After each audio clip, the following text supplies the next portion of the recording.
My secret is that I like bigger guys, and I actually don't mind if they end up gaining more weight during the relationship. Drivers who switch and save with Progressive save over $700 on average, and those savings add up. Imagine what you could buy in the future. So yeah, I used the savings from switching to Progressive 50 years ago to finally buy my dream car. It's a self-driving flying car, but we just say self-flying now. You know, because it's the future, and cars fly in the future. So switch to Progressive and save big, because those savings can add up in the future. Progressive Casualty Insurance Company and Affiliates. National annual average insurance savings by new customers surveyed who saved with Progressive in 2020. Potential savings will vary. Sure, you've played scratch-offs, but you haven't played anything like our newest $20 Ohio Lottery scratch-offs. Here's Mega Cash with a $500 instant prize and minimum payouts of at least $30. And Magnificent Millions, which has over $58 million in total prizes. Both scratch-offs have a whopping $2 million top prize. So play Mega Cash and Magnificent Millions from the Ohio Lottery, and you may never look at scratch-offs the same way again. Lottery players are subject to Ohio laws and commission regulations. Play responsibly. Hey guys, this is Nina Perez, and this is Straight Talk, no sugar added. And I am here to grow, challenge, and transform your thinking. I am a coach, an entrepreneur, an author, a speaker, a podcaster, and a chef. And I use all that I have been through to encourage and impact each life one at a time. I have written my autobiography called Hit Me With Your Best Shot, How I Overcame a Hard-Hitting Life. And that is my story of teen pregnancy, domestic violence, abortions, hard times, divorce, poverty, finding faith, overcoming, and hitting life back when life hit me hard. And I am currently a business strategist and coach for women, helping them create the profitable and impactful business that they envision.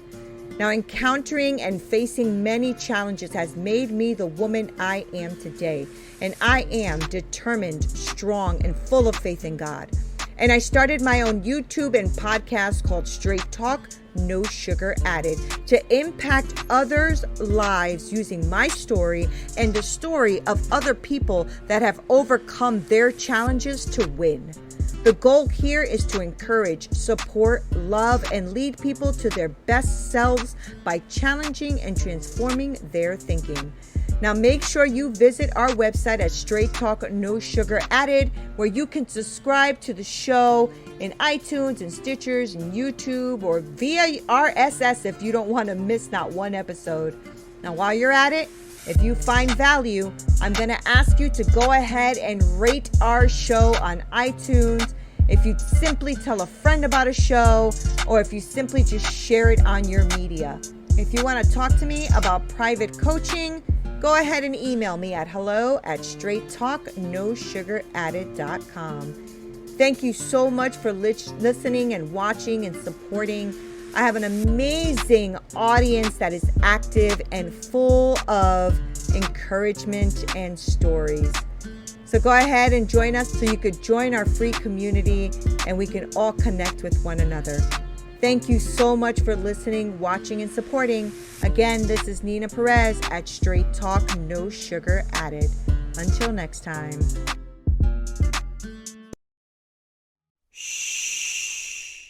Welcome to the Secret Life Podcast.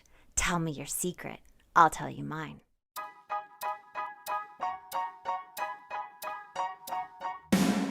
Sometimes you have to go through the darkness to reach the light. That's what I did. After 12 years of recovery in sex and love addiction, I finally found my soulmate, myself. Please join me in my novel, Secret Life of a Hollywood Sex and Love Addict, a 4-time bestseller on Amazon. It's a brutal, honest, raw, gnarly ride, but hilarious at the same time. Check it out now on Amazon. Welcome to Secret Life Podcast. I'm Breanne Davis-Gant. Today, I'm pulling back the curtains of all kinds of human secrets. We'll hear about what people are hiding from themselves or others. You know those deep, dark secrets you probably want to take to your grave? Or those lighter, funnier secrets that are just plain embarrassing. Really, the how, the what, the when, the where, the why. Today, my guest is Mark. Now, Mark, I have a question for you. Dun, dun, dun. What is your secret? So my secret is that I like bigger guys. And I actually don't mind if they end up gaining more weight during the relationship. Wow. I actually, just you saying it made me feel more powerful. I know it probably doesn't make any sense, but I feel like when you get in a relationship, you do gain weight. So I'm like, oh, good for your partners. Well, Mark and I have been together for 17 years and we have fluctuated. So that to me is really fascinating that you want that to happen. Yeah, it's interesting because I think there's so many different taboos in a myriad of different avenues that that kind of society doesn't accept it, or we're just kind of prone to be bombarded with these expectations, especially on our bodies. Yeah. And strangely, I'm obviously a gay man, and I've never really felt connected with the specific subsets of different parts of the community, i.e. the bears or the twinks or the guys who go to the circuit parties all the time. It was never in my lexicon. And it was also this part about myself and my interests, specifically sexually. I find men really attractive, especially when they are actually gaining weight. And it's interesting because I think there's usually, obviously, first and foremost, no matter who you are, what's your body type, how you're walking around, confidence is key. So if you're bringing, 100%. If you're bringing that, you're sexy. But also I think it's this subconscious way of being confident in however my body presents itself. Mm-hmm. And even if that adds, that means adding weight throughout the relationship, that is just for me to die for.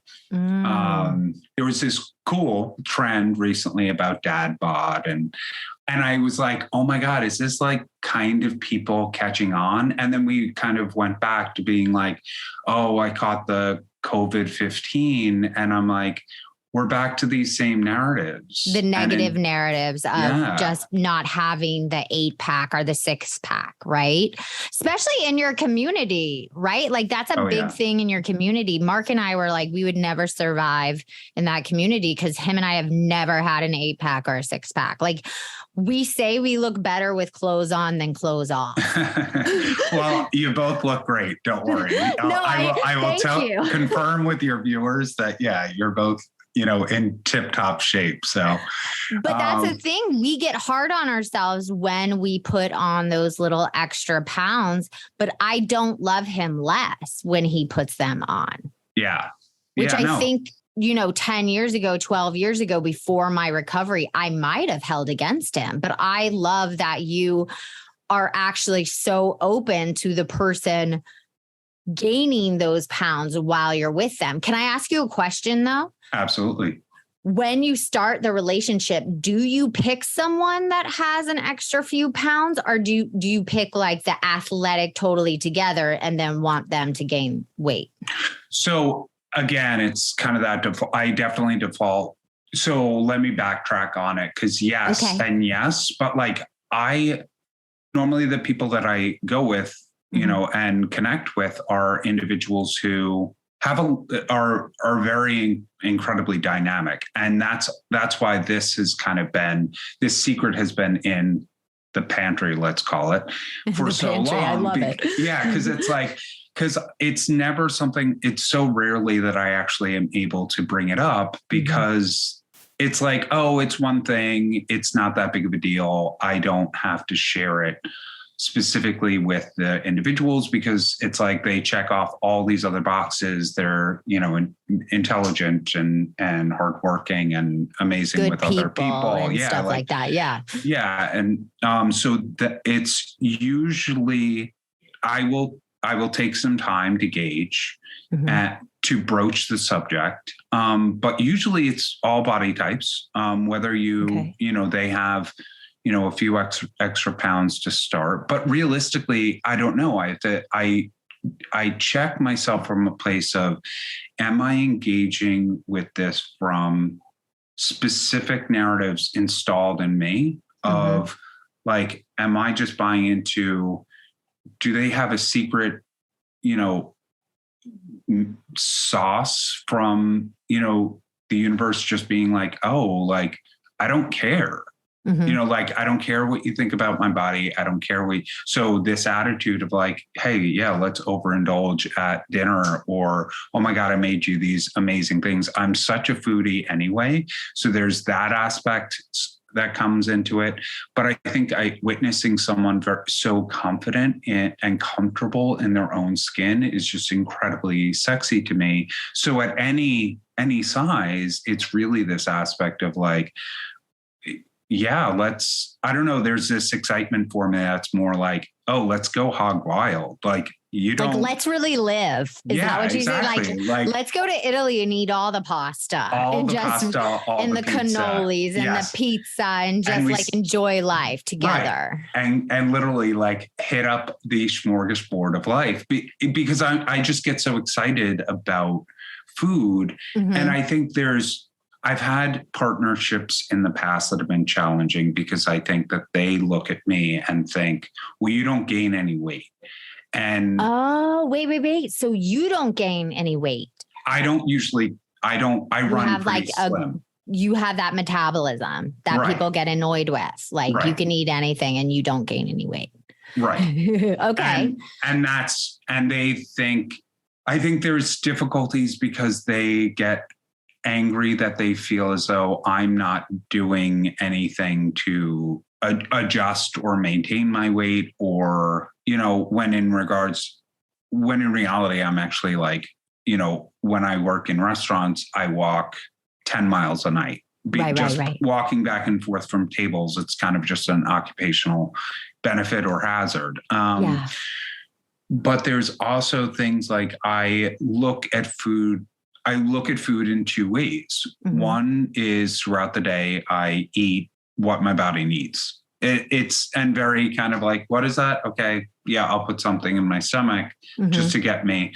Often, if I'm going out to eat or I'm enjoying a meal, I'm like, let's get everything. Let's get the oysters and the foie gras and the bone marrow and let's do the cheesy bread and let's just put it all on the table and like wolf it down and like hit our max. Like, I don't care, because there's such that is more important for me to enjoy, and specifically enjoy with another person, than actually to sometimes sometimes eating can be a little boring if you're just basically eating to fuel your body.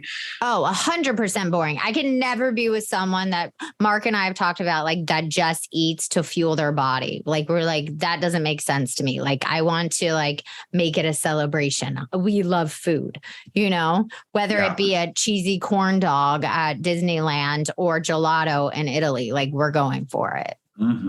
But here's my question, and something just hit me, and it was just really fascinating. You said that your partner doesn't understand how your body's not changing, but theirs is. So it's do you think the people you have picked have an issue with their body type, and you don't completely understand it because you've never gone through that struggle of gaining a couple pounds after Halloween or Christmas time or the COVID-15? Right. So I think my challenges with food, because I definitely have recognized my own disordered aspects of eating throughout my life. When I went into college, I was at my heaviest, and I think I was 235. I'm 6'4". So that doesn't seem it's okay. So I was just kind of big all over. But for me, I was basically engaging in all of those. I didn't like myself, didn't like my body type. Those were plugged into me at a very early age.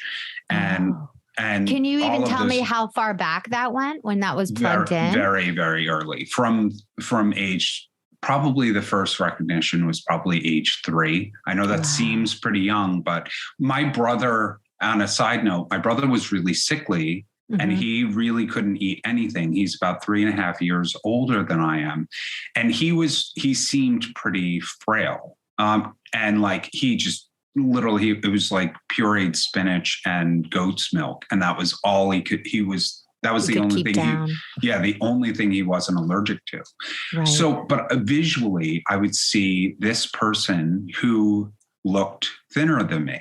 Mm-hmm. And more in proportion. And I was always I was happiest if I was sleeping for 16 hours a day as a little kid and only getting up for meals, and it would eat like a house, just like put it down. Still eat that way too today. I mean, I think if you come from that kind of background, that is a way how you self-soothe. I love sleeping. I love, like, if I could sleep for long periods of time, it's like a self-soothing thing. And then the eating, and then, it's those self-soothing things we did as young kids. Oh, yeah. Yeah. And it was definitely interesting, because then that would be those, that visual that I was receiving inadvertently. No one was responsible for that, but that would be basically reconfirmed by my mom's words. And she would say subtle things that were meant to be helpful and probably very loving, but like, oh, never give yourself a double chin. So like never allow like your chin to like double back on itself, or hold in your tummy. Oh, just hold in your tummy. Hold in your tummy, which is like, what is that? Like, yeah. I mean, I even got those. It was like, oh, I'm going to be on Jenny Craig. Don't eat those raspberries. Like, that was the thing. My mom wouldn't allow us to eat the fresh fruit because it was so expensive. And it's wow. I can't imagine not allowing my son to have fresh fruit. Like no. Like she was hoarding it for herself because we didn't have a lot of money. So that's just those little subtle things where you're like, okay, I guess I'll go eat like some crackers because I'm hungry. Yeah. Do you know what I mean? And those subtle things that, they weren't educated, or that were said to them was passed on to us. And it's the narratives that are being passed down. And that's what I'm unpacking as I'm doing, later in my life. Ultimately in college, I ended up basically, we got caught with a lot of things in my college dorm room. And I figured, wait, what'd you get caught with? What'd you get caught with? Yeah. Lots of paraphernalia, no drugs technically, but everything was just like drugs adjacent, and beer and whatever. So, but basically I was like, okay, new leaf, let me go full ham healthy. And I went to the gym every day for an hour, and then, really incredibly restrictive, quote unquote, healthy diet, where it was 0 sugar, 0 fats, and celebrated. I bet you were celebrated when you went to that extreme, and they're like, oh my God, you look amazing. Oh, what are you doing? Oh, attention, validation. And it just amplifies that. Amazing. Another addictive tendency to restrict. 100%, and loved it. And that was during my time frame where I was kind of exploring, understanding more about my sexuality and being open to it. And then how do I express that? And it took me so long to even just get comfortable with my new body. Right. So I maintained, like, I had a pretty decent form as a result, but again, I recognize, ironically, of all the things that I quit first, but I was like, oh, the gym's not healthy for me, like mentally, even though I continued with all the drugs still much later on. But one step at a time. One step at a time. That's one vice. One vice at a time. Different podcast.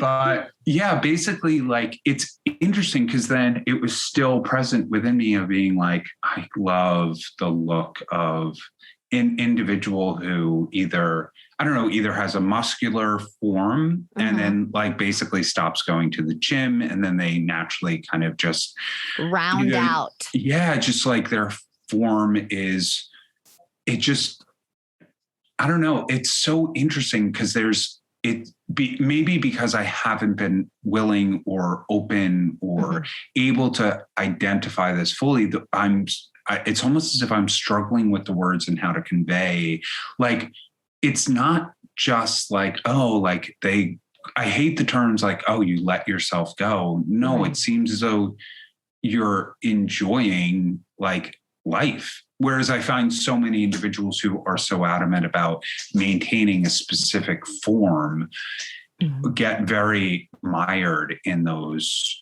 routines and often I don't want to say unhealthy either, because that's extreme. It is an extreme. Yeah, there is an extreme there. No, there is. And it's like a compulsion almost. I mean, just with my friends that are all gym obsessed and looking obsessed, there's an extreme that goes to it. And right. I don't even understand that. I hate going to the gym. I have no interest in spending hours and hours working out. But I also have to say to you, you're hitting on something for me. I've never been attracted to men that are very muscular and in shape. Like, I actually don't like it at all. Drivers who switch and save with Progressive save over $700 on average, and those savings add up. Imagine what you could buy in the future. So yeah, I used the savings from switching to Progressive 50 years ago to finally buy my dream car. It's a self-driving flying car, but we just say self-flying now. You know, because it's the future, and cars fly in the future. So switch to Progressive and save big, because those savings can add up in the future. Progressive Casualty Insurance Company and Affiliates. National annual average insurance savings by new customers surveyed who saved with Progressive in 2020. Potential savings will vary. Sure, you've played scratch-offs, but you haven't played anything like our newest $20 Ohio Lottery scratch-offs. Here's Mega Cash with a $500 instant prize and minimum payouts of at least $30. And Magnificent Millions, which has over $58 million in total prizes. Both scratch-offs have a whopping $2 million top prize. So play Mega Cash and Magnificent Millions from the Ohio Lottery, and you may never look at scratch-offs the same way again. Lottery players are subject to Ohio laws and commission regulations. Play responsibly. You picked wrong with your husband then. But Mark wouldn't mind, but he doesn't have like a six-pack. He's never had a six-pack the 17 years we've been together. You know, and he's like 6'2", and he has a great physique. Like, he fits clothes and he looks great, but he's not like muscular 6-pack, 8-pack abs. Right. And I feel like for me, I don't know about you, and maybe you'll connect it too, but it's like, there's a part of me that it's too much pressure for myself. And that I don't find that extremeness attractive, because then it brings out the extremeness of me. 100%. As that addictive. Does that ring true for you? Absolutely. Yeah. Well, it's also like I said a bit earlier of like, I'd rather you allow yourself to put down those expectations. It might allow for room to explore fun and enjoyable and literally the zest of life. You know, it's like what I see as the zest of life. That's right. Again, those are my narratives that I'm presenting to, you know, my partners. That might not be important to them. And those are other discussions to be had. But it's interesting that it's like I find it so challenging to discuss, because it gets into the realm of either fetishization. Yes. You get terms like chubby chaser, and like how we're actually navigating that of like, my body is not a crime. It's not a mistake. It's not and it's like, no. And I don't know how to say I'm celebrating you with these words, because I'm saying your form will always be attractive to me. If you want to go in the other direction, great. That's awesome. And you are complete. And it's like, it's a mental concept of consent too. It's like, it's your body. You're doing your own thing. And whatever it is that makes you happy. But I would hope that you never feel any additional pressure from me to conform to any other box or pant size or whatever. Lastly, and I just want to kind of bring this up, because I knew there was something that kept sticking out of my mind. There's another actor, Matt McGorry. He has been doing quite a bit of work on intersectionality, his privilege, his individual concepts on racism, and ultimately also really a lot of work on fat phobia. He has a quote on his Instagram. He's the actor from Orange is the New Black. There's another one, Archive 81, I think it is. But he's been basically under fire for quote unquote letting himself go. And he's supposedly gained a lot of weight and completely changed his form. I understand it. In his industry, that's quite a large liability. Just even a few pounds. It's like his quote was, he was describing, his big soft belly, and basically how at that time it was like the largest he had been in his life. But he touches on, honestly, his dad's soft belly and how it was so comforting to him throughout his life. And that every time that he kind of negatively references his own body in gaining weight, it's almost as if he's kind of slandering his father's love and the heart and his form that created such a comforting space for him. Wow. And it's interesting because it's like, I don't want to necessarily go in that tangent because that's a whole kind of discussion. That's interesting, but it's like reframing it in his own mind when he's being hard on himself for that characteristic or whatever his body looks like. He's reframing it in a way where it's like, there is nothing wrong for a round, soft belly. Yeah. Yeah. And it's, I don't know. I just wish that the reason why I wanted to present to connect with you and discuss this is because I think it's very much like, honestly, it's almost like a ninth step to myself. And I don't know if I should kind of go into the depths of that, but it's like, you can totally go in the depths. I love a good ninth step.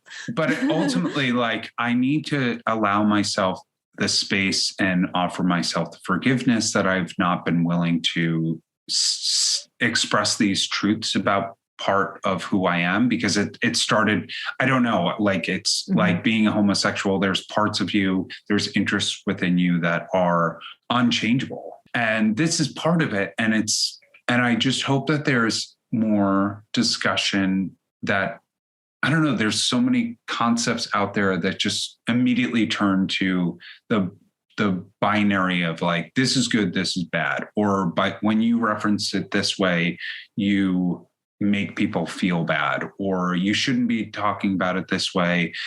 I know my extra level is once one brings in the concept of any sort of sexuality or sexual interest, it becomes fetishized. And that's the problem. When in reality, it's like, I just love your curves. And and I'm just attracted to that. I'm attracted to the softness, right? Yeah. Why is that not okay? And it is, even how you're talking about it, I never saw it as a fetish. I never was like, oh, that's a fetish. No, you just like you said, the curves or the softness. But I do have a question. Yeah. Has this ruined relationships in the past where it's been like hard to navigate? I think the hardest part about it is my own willingness to discuss it. I think that level of honesty, I don't know if it ever played into any sort of relationships that have ended. I think, many of the relationships, beautiful people that I've been able to connect with have ended for a myriad of reasons. One instance that pops into my head was an individual who I was dating, and he was like my food partner.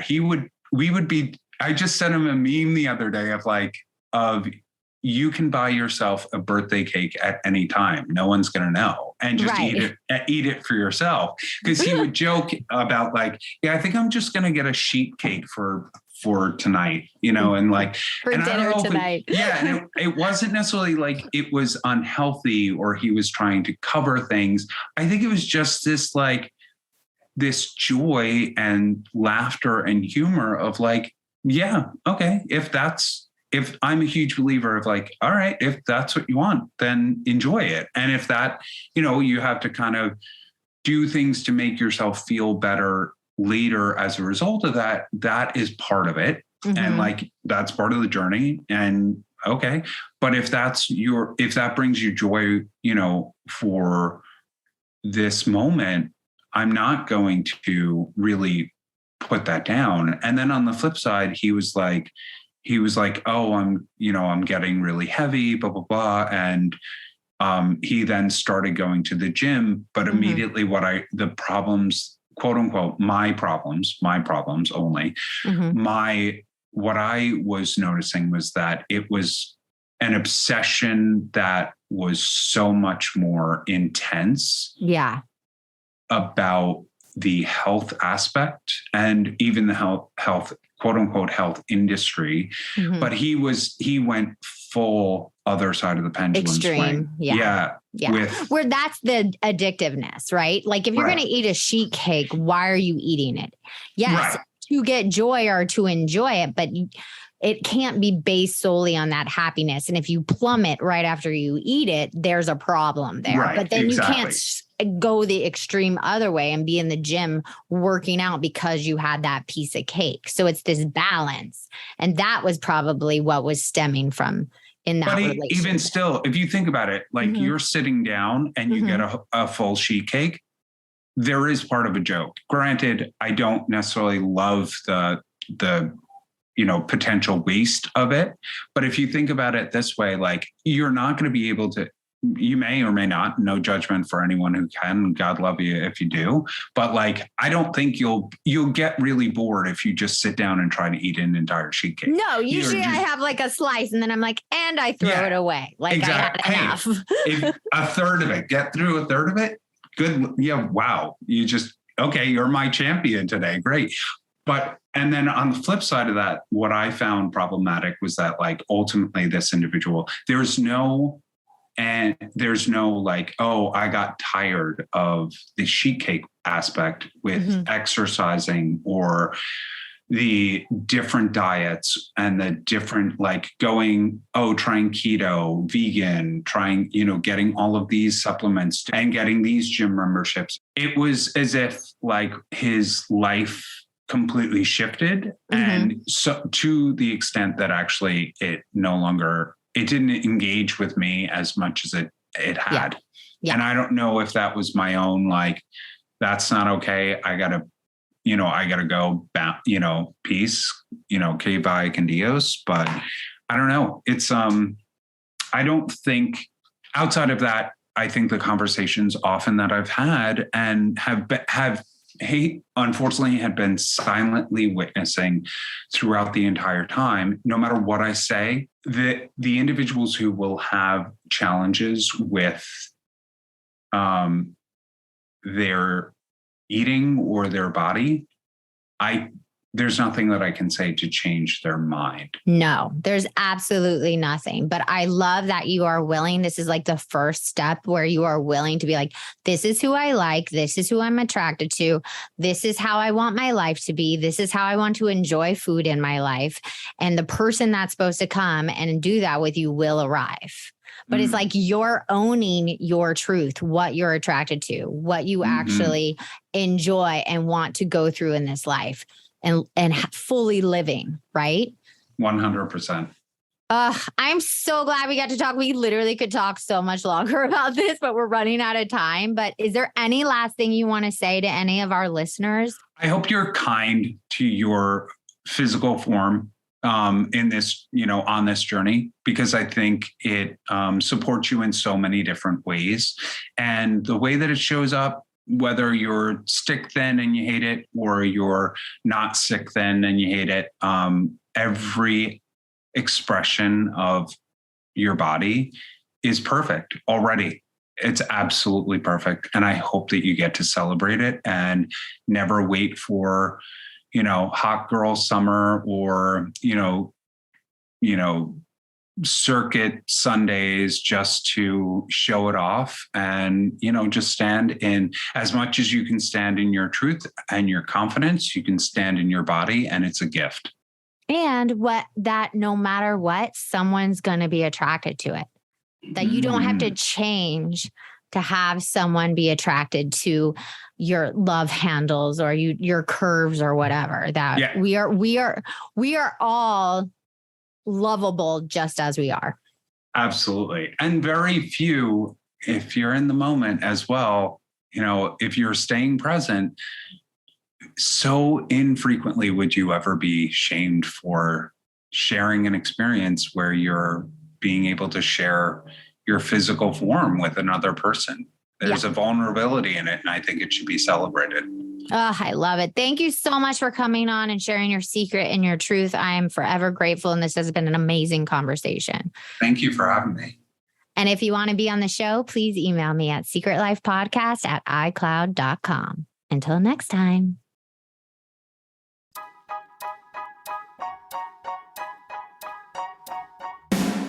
Thanks again for listening to the show. Please subscribe, rate, share, or send me a note at secretlifepodcast.com. And if you'd like to check out my book, head over to secretlifenovel.com or Amazon to pick up a copy for yourself or someone you love. Thanks again. See you soon. Drivers who switch and save with Progressive save over $700 on average, and those savings add up. Imagine what you could buy in the future. So yeah, I used the savings from switching to Progressive 50 years ago to finally buy my dream car. It's a self-driving flying car, but we just say self-flying now. Because it's the future, and cars fly in the future. So switch to Progressive and save big, because those savings can add up in the future. Progressive Casualty Insurance Company and Affiliates. National annual average insurance savings by new customer surveyed who saved with Progressive in 2020. Potential savings will vary. Sure, you've played scratch-offs, but you haven't played anything like our newest $20 Ohio Lottery scratch-offs. Here's Mega Cash with a $500 instant prize and minimum payouts of at least $30. And Magnificent Millions, which has over $58 million in total prizes. Both scratch-offs have a whopping $2 million top prize. So play Mega Cash and Magnificent Millions from the Ohio Lottery, and you may never look at scratch-offs the same way again. Lottery players are subject to Ohio laws and commission regulations. Play responsibly.